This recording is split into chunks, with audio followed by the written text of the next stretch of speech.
여러분, 요즘 투자 시장에서 정말 핫한 상품이 있죠. 바로 월배당 ETF인데요.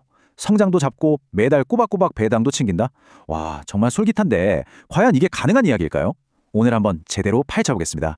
보세요. 무려 15%에서 20%입니다. 네, 연간 배당 수익률이에요.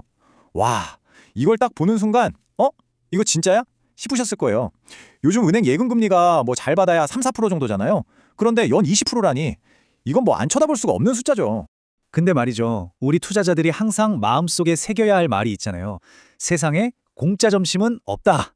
과연 이렇게 엄청난 수익률이 아무런 조건 없이 그냥 주어지는 걸까요? 분명 뭔가 숨겨진 대가가 있지 않을까요? 그래서 오늘 이 높은 배당금의 비밀을 파헤치기 위해 아주 흥미로운 대결을 준비했습니다. 서로 다른 철학을 가진 두 가지 투자 전략을 딱 붙여서 비교해 볼 거예요. 이걸 보시면 어떤 장단점이 있구나, 나한테는 뭐가 맞겠구나 하는 감이 딱 오실 겁니다. 자, 이 엄청난 배당을 가능하게 하는 마법의 정체는 바로 커버드 콜이라는 전략입니다. 이게 뭐냐면요. 생각보다 간단해요. 제가 예를 들어 어떤 주식을 갖고 있어요. 이걸 다른 사람한테 나중에 이 주식 내가 정한 가격에 살 수 있는 권리를 너한테 팔게 라고 하는 거예요. 일종의 예약 티켓을 파는 거죠. 당연히 공짜는 아니고요. 그 권리를 파는 대가로 제가 돈을 받는데 이걸 프리미엄이라고 부릅니다. 바로 이 프리미엄이 우리가 매달 받는 배당금의 재원이 되는 겁니다. 자, 그럼 이 과정이 어떻게 이루어지는지 딱 3단계로 정리해 볼게요. 아주 쉬워요.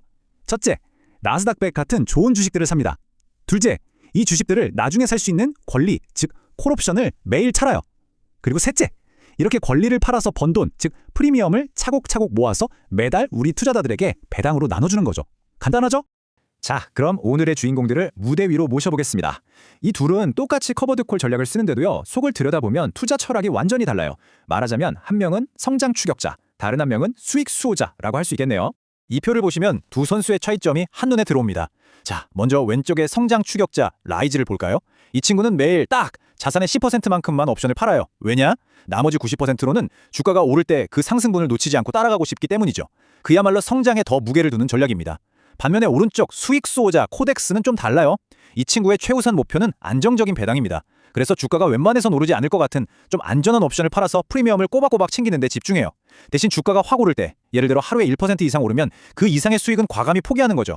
안정적인 월세 수입을 위해 시세 차익은 좀 양보하는 느낌이랄까요? 자, 이런 설명은 잊지 마고요. 이제부터가 진짜입니다. 실제 시장에서 주가가 오르고 내릴 때 이 두 전략이 과연 어떻게 움직이는지 직접 시뮬레이션을 돌려보겠습니다. 첫 번째 시나리오입니다. 나스닥이 그야말로 불을 뿜는 날이에요. 하루에 무려 5%나 폭등하는 아주 강력한 상승장이 펼쳐졌습니다. 이런 날 두 선수는 어떤 성적표를 받아들이게 될까요? 결과를 보세요. 차이가 확 나죠? 코덱스는 수익률이 약 1%에서 딱 멈춰버렸어요. 반면에 라이즈는 어떻습니까? 지수 상승분의 거의 대부분인 4.5%까지 쭉 따라 올라갔습니다. 이걸 보면 확실해지죠? 나는 상승장에서 소외되는 건 절대 못 참아 라고 생각하신다면 라이즈의 전략이 훨씬 더 매력적으로 보일 수밖에 없습니다. 자, 이번엔 반대 상황입니다. 모두가 피하고 싶어하는 순간이죠. 시장이 무려 10%나 폭락하는 그런 날입니다. 이럴 때 과연 누가 더 잘 버텨낼까요? 두 선수의 방어력을 한번 테스트해보겠습니다. 오, 이번엔 코덱스가 좀 더 선방하는 모습이네요. 물론 둘 다 프리미엄 수익 덕분에 지수보다는 덜 떨어졌어요. 근데 코덱스가 하락폭이 더 작죠. 왜냐하면 코덱스는 이런 하락장에서 옵션을 더 적극적으로 팔아서 일종의 안전 쿠션을 더 두텀하게 만들 수 있기 때문이에요. 그래서 충격을 더 흡수할 수 있는 거죠. 자, 이렇게 하루하루의 성적도 물론 중요하죠. 하지만 우리가 진짜 봐야 할 건 따로 있습니다. 바로 총수익률이에요. 내가 받은 배당금이랑 주가 변동을 전부 다 합쳤을 때 내 계좌에 최종적으로 얼마가 남았느냐, 이 진짜 성적표를 한번 확인해 봐야겠죠. 이게 실제 데이터인데요. 좀 흥미롭습니다. 지난 1년처럼 시장이 아주 좋았던 시기에는 커버드 콜 같은 거 안 하고 그냥 얌전히 나스닥 100 지수를 따라가는 기본 ETF의 총수익률이 더 높았어요. 이게 뭘 의미할까요? 맞습니다. 바로 기회비용이요. 매달 배당을 받는 대신 주가가 크게 올랐을 때 얻을 수 있는 더 큰 수익을 일부 포기했다는 뜻이죠. 하지만 여기서 정말 중요한 포인트가 있습니다. 이 커버드 콜 ETF라는 상품은요, 애초에 막 불타오르는 상승장에서 최고의 수익을 내려고 만든 게 아니에요. 이 전략의 진짜 힘은 언제 발휘되느냐? 바로 주가가 옆으로 빌빌기는 횡보장이나 아니면 오히려 하락할 때, 그때 나는 배당이라도 챙긴다 하면서 진가를 발휘하도록 설계된 상품이라는 점입니다. 자, 그럼 이제 우리가 처음에 던졌던 그 질문으로 다시 돌아가 보겠습니다. 세상에 공짜 점심은 없다. 이 높은 배당을 받는 대신 우리가 감수해야 할 것들, 즉 숨겨진 리스크는 과연 무엇일까요? 여기서 딱 3가지만 꼭 기억하셔야 합니다. 첫째, 원금 까먹을 위험. 이게 무슨 말이냐면 오를 땐 조금밖에 못 따라오르는데 내릴 땐 비슷하게 내리는 상황이 반복되다 보면요. 배당금 꼬박꼬박 받아도 정작 내 투자 원금은 야금야금 줄어들 수 있다는 거예요. 둘째, 배당금이 줄어들 위험. 지금이야 인기가 많아서 프리미엄이 높지만 너도 나도 이런 상품을 만들면 어떻게 될까요? 경쟁이 심해져서 프리미엄이 낮아지고 그럼 지금 같은 높은 배당률이 유지가 안 될 수도 있습니다.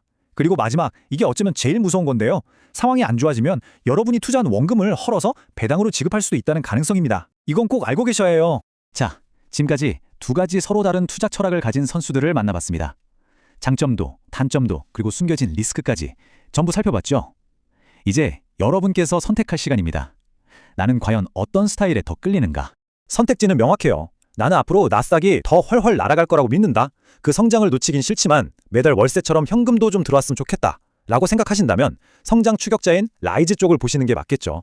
하지만 아니야, 나는 주가 오르는 건 좀 덜 먹어도 괜찮아. 그것보다 매달 내 통장에 예측 가능한 돈이 딱딱 꽂히는 게 훨씬 중요해. 그리고 시장이 나빠질 때 덜 깨지는 게 좋아. 라고 하신다면 수익 수호자 코덱스가 여러분의 마음에 더 드실 겁니다.